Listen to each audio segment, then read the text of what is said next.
again. Welcome to Portsmouth This Week, the voice of Portsmouth Town Hall. I'm here this evening with Jackie Schulz, who is our registrar of voters in Portsmouth. Jackie's going to give us a demonstration and a little talk on the voting process this November. And it should be pretty interesting because the election is going to be fascinating this year. So, Jackie, over to you. I want to thank you all for coming. The purpose of having this information night is to alleviate some of the anxiety that people may have about the November election, to familiarize you with the new equipment that that will be used. It was used in the primary election, but if you were not here or if you didn't vote in the primary election, this may be the first time that you've had an opportunity to take a look at it. First of all, we'd like to start off with the new opportunities that you have of taking charge of your own voter registration records. The information that we have on your voter registrations comes from you at some point. And you now have the ability, by going to the new website that the Secretary of State's Election Division has created called voteri.gov, and you can search your information, verify that it's accurate, and you can make changes to what you need to. Some people may have had a hyphenated name that doesn't belong with a hyphenated, or a name may have changed, or it may be misspelled. Any kind of error, a birth date could be incorrect, but now you have the opportunity to go online, not only with your computer, but you can also do so with your smartphone. And we have had people, when I've gone to the high school to do voter registration drives, not all the students remembered if they did register to vote when they got their driver's license, so they could go onto their phones and check it out. Now you have an opportunity to make changes, and you also have an opportunity to register to vote online, which is tremendously helpful. Recently, within the past few weeks, the Secretary of State has initiated another site which is called rivotes.org. If Barbara goes, yeah, she went on to that. And if you click that you're going to vote, you can say yes, and it'll tell you, are you registered to vote in Rhode Island? I don't know. You can go on that and you can check to make sure that you are indeed registered. You're registered to the party affiliation that you think that you are registered to. You can find your mail ballot, and there are also YouTube videos there about how to apply for a mail ballot and how to vote on Election Day. In order to cast your ballot for this election, you have a variety of options. One is the mail ballot application that you can fill out. That will mean that a ballot is mailed to your home or to an address that you have indicated that you want it sent. People who are leaving to go to Florida for the next few months can have their ballots sent there. They can have it sent to school. We have a lot of school students that have given their mail ballot applications so that they don't have to come home and try and vote. If you're a military or an overseas voter, you would fill out what is called an FPCA. It's a federal postcard application, and that is available on the Federal Voter Assistance Program site. It is specifically designed to help overseas voters and military voters find out how to apply for a mail ballot application, help them fill it out, and we'll go through the process with them. All mail ballots are mailed directly from the Secretary of State's office. They're processed through the local board of canvassers. However, they are mailed directly from the State House or from the state. And we can track it, so if there is ever any question, if somebody is getting ready to leave for Florida in 2 days and they have not received their mail ballot, we can find out if it was mailed and when they should be receiving that. And we can try and help find that ballot for them. Then the other option that you have is to come to the polls on Election Day. One of the important things to do, though, is to know where to go on Election Day. Portsmouth has 8 precincts. However, for the presidential and vice presidential election, we have an additional precinct that's going to be located here in the town hall. It's going to be upstairs in our Portsmouth room, and that is for people who are not registered to vote in Portsmouth, but who wish to cast a ballot for president and vice president only. So at that time, people would register to vote, and they would also be eligible to cast a ballot for that office only. That's the only time that people can register the same day and cast a ballot, and that's for that particular office. Everyone else can go to the exact same site we went to before to discover which precincts they live in, and that determines your ballot. I do have sample ballots here for people who would like to take one and understand exactly what the ballot is looking like, who is on it. Let's see. Another option that you have to cast a ballot is the emergency voting period. This is an opportunity for voters to come to their local canvassing office between October 19th and November 7th at 4 p.m. That's when it ends. You're eligible to cast your ballot directly here. You come ready to vote.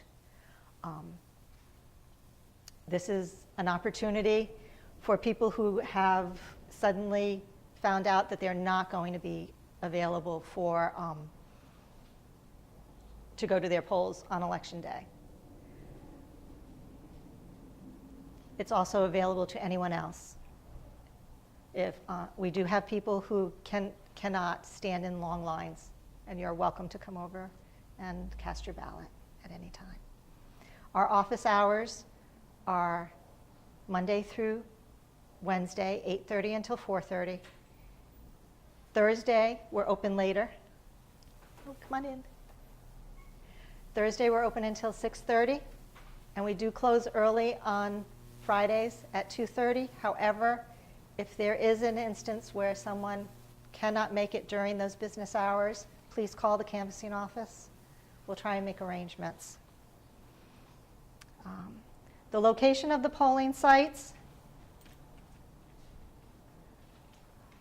will be posted in the Newport Daily News. I also created something that's called, I call it the cheat sheet.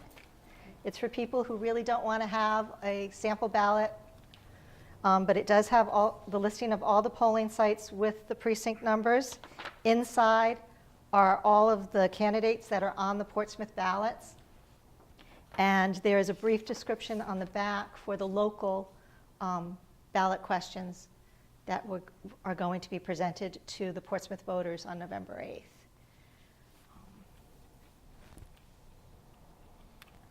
There are a lot of resources to help you understand what's on the ballot. This is your opportunity. Your ballot is the loudest voice that you have when you're speaking to your elected officials. It's the one that is the most respected. It is the one that's most heard. Therefore, knowing what's on your ballot prior to going into your polling site is beneficial to everyone. And there are many, many resources that are available for you to help you understand what's going on. If you look in the newspapers, there are many events that are going on where candidates will be meeting to express their concerns, what their priorities are.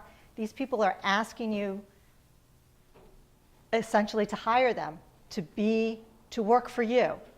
So knowing their names and knowing who they are is beneficial to you, knowing where they stand. And I encourage you to take that opportunity, all of the opportunities that are available to find out who they are and what they stand for.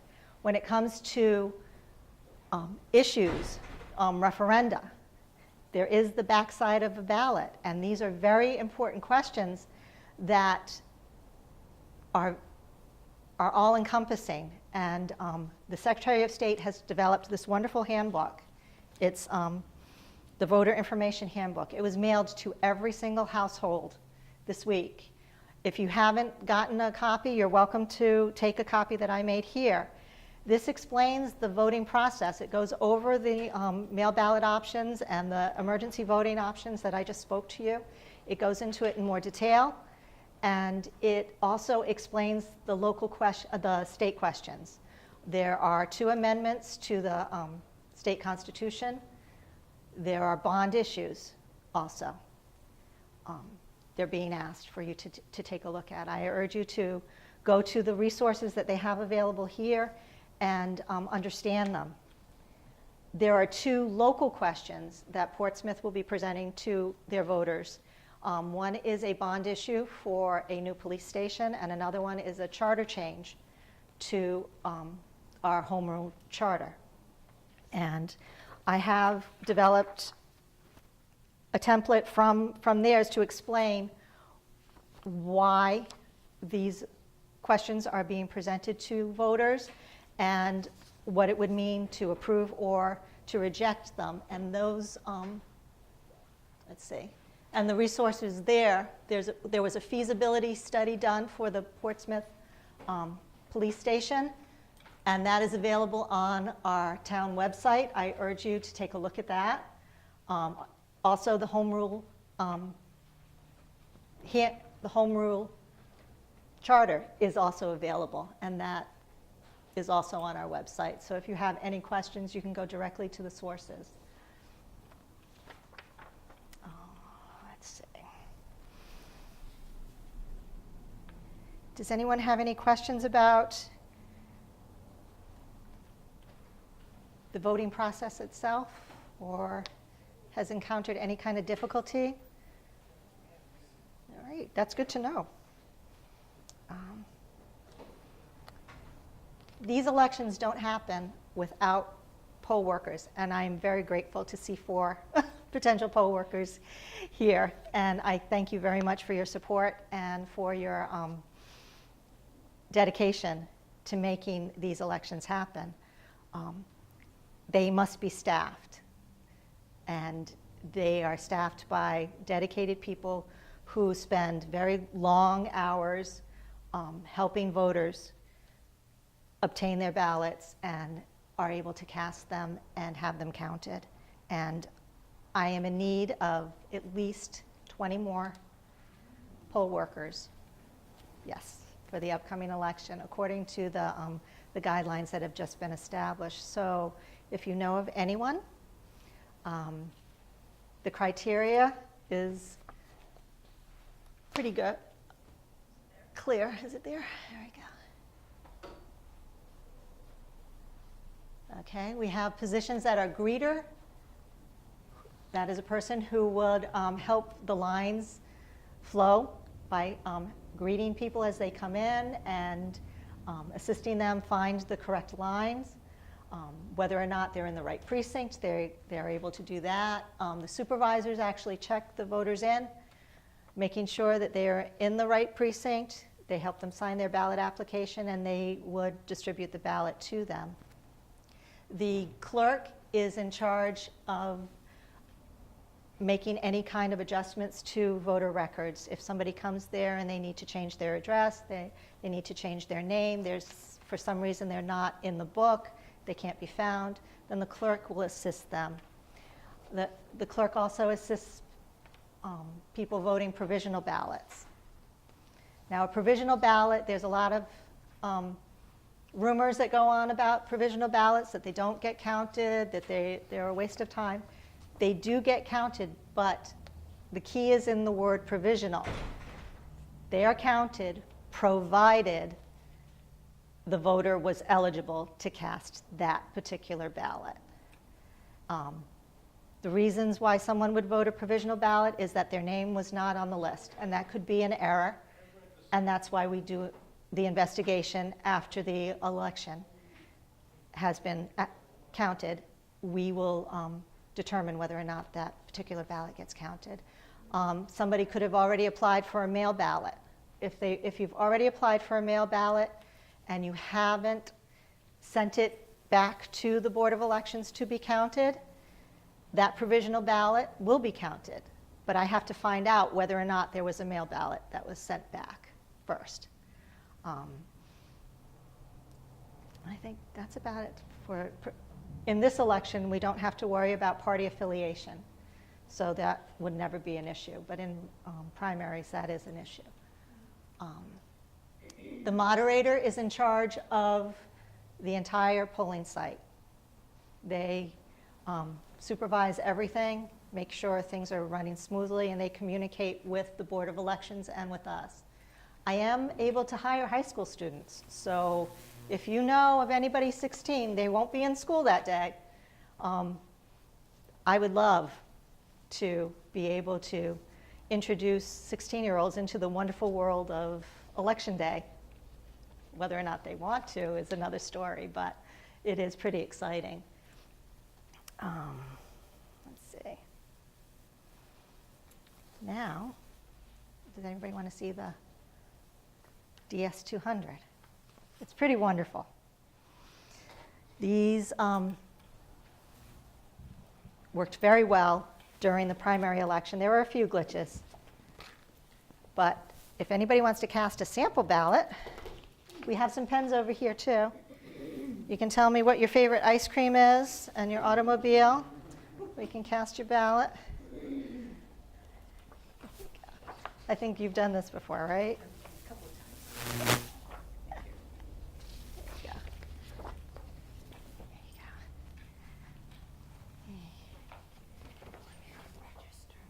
Yep, I have registration forms. Yep. Yeah.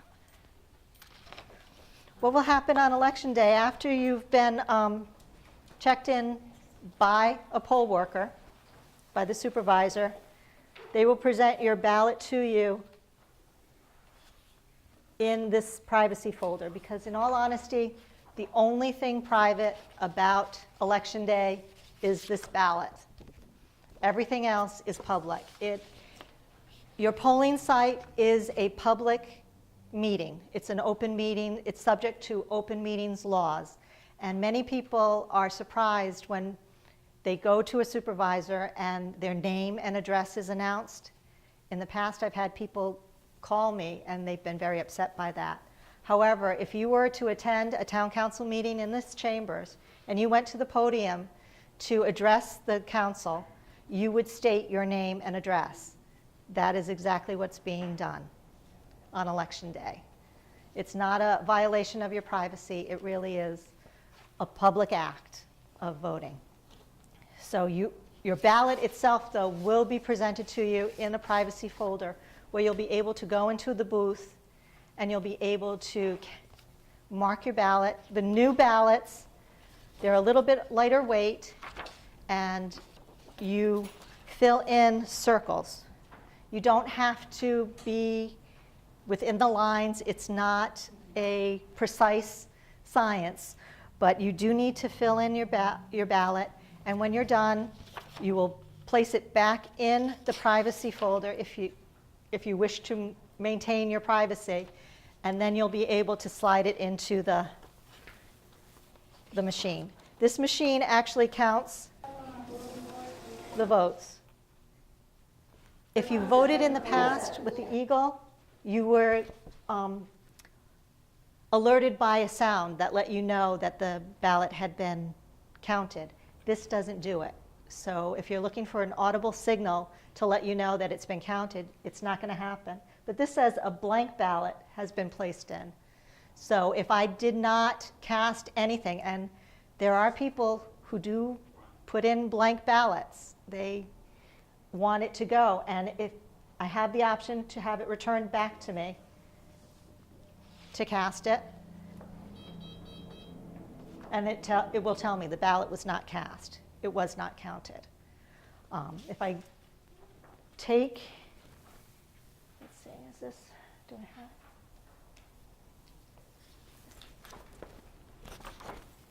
if I present my ballot here,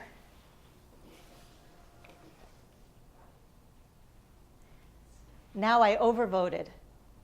I was only supposed to choose 2 from a particular category, but I chose 3. So I'm going to be alerted to the fact that I did that, and I'm going to have the option of having the ballot returned where I can have that ballot voided. I would see the moderator void this ballot and be given a new one. If, unfortunately, there are people who do overvote, who say, you know what, I did not know anybody anyway, and I really don't want to take the time to void out this ballot. If I hit cast instead, that's my option, any of the other offices will be counted, but the one that I overvoted, nothing will be counted. So that's another important thing to do. When you are casting your ballot, when you're in your booth, count how many you've done. And this is a paper ballot. If you make a mistake, you can always get a new one. Even if you made a mistake on your mail ballot, you had one sent to your home, and you made a mistake, and you're like, oh no, what do I do? We contact the Secretary of State's office, we will get you a new one. There's a process, don't panic. It's paper, fortunately, not stone. But if anybody would like to come up and cast their ballot. If you do undervote, say there's a category you were supposed to choose 3, you only chose 2, it's not going to tell you that because you are entitled to undervote. So pay attention to that too. Yep.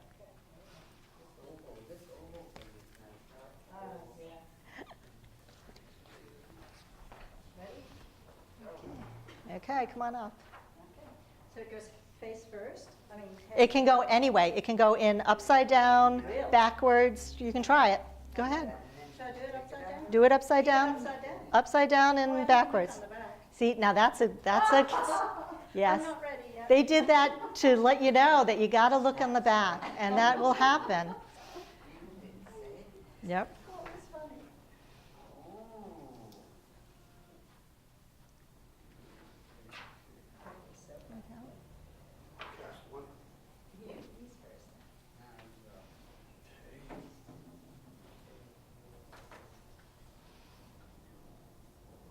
Yep. Don't be afraid. Yep. There you go.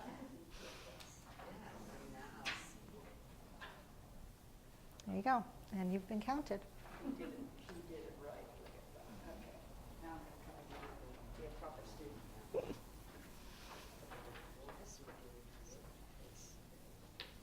It is important, and it is a good habit to look on both sides of a ballot. In a general election, the referenda are often put on the back. Some instances, we are very fortunate we only have a one ballot election. There are some communities that are having 2 and 3 ballots that they have to consider.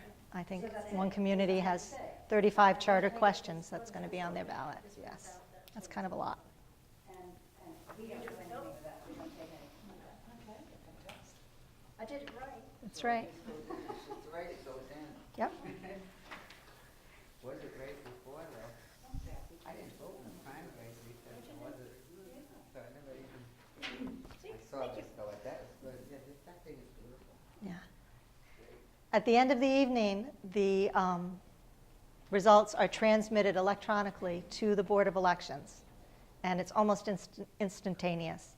By 8:20 on September 13th, 92% of the polling sites had already sent in their results. Of course, that few percent, one of them was Portsmouth. We didn't quite make it. But that's okay. It was a technical issue. But we were able to transmit very shortly once we were able to get the memory stick out. So. Could I ask you a question out of the normal? Certainly. I moved last year from California. Mhm. I'm wondering if they've erased me from the California. If you, when you register to vote here, Yes. you placed your previous address on the bottom. Ah, That was recorded, and our Secretary of State does communicate with other states to let them know. so I didn't want somebody voting on my ballot over there. You can probably verify in a similar way to the way you can verify in Rhode Island, by going to the Secretary of State's website and checking to make sure. Thank you. Because people are not automatically removed from the rolls. There's quite a process that has to go through for someone to be removed. So, okay. Let's see. Any of the issues that, can you think of any of the issues that arose that we can warn people about? Besides looking on both sides, knowing what your ballot is, becoming familiar with it, and don't be intimidated by it. There are a lot of resources that will help you both understand what is on the ballot. If somebody is running for a particular office, you don't know exactly what they do. What's the difference between a city council and a town council? You can go onto the websites, you can look at past agendas, you can see the kind of decisions that are being made. There's a statement that all politics are local. I love this chart that has been placed on the back of this, and I urge you to take a look at it. It says, you choose what matters to you, and there are several topics, and they go from education, environment, public safety, the economy, and then it says you find the elections where these kinds of decisions are being made that affect you.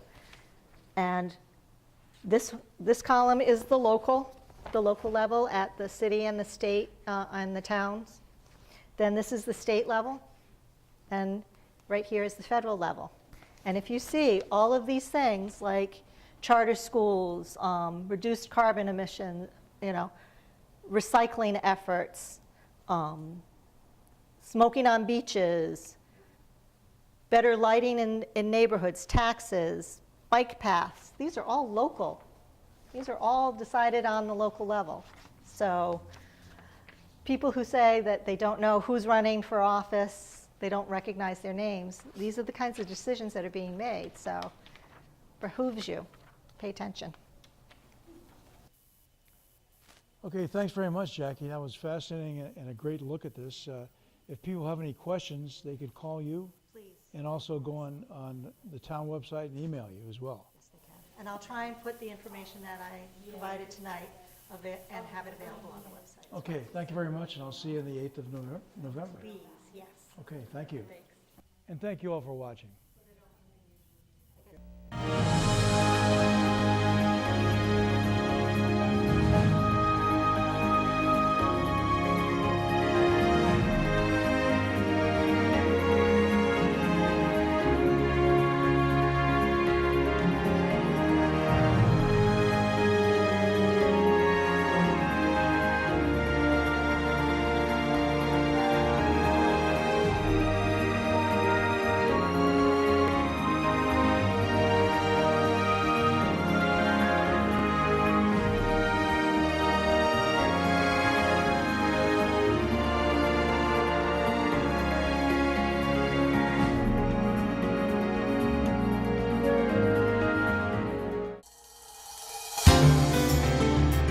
Portsmouth This Week is a regular program on Newport County Television that brings you important information on town organizations and policies and discussions with town leaders and other important decision makers. A listing of program times is available on Cox Cable Channel 17 or at the program listing website. A listing of all programs with YouTube links is also available at the Portsmouth Town website.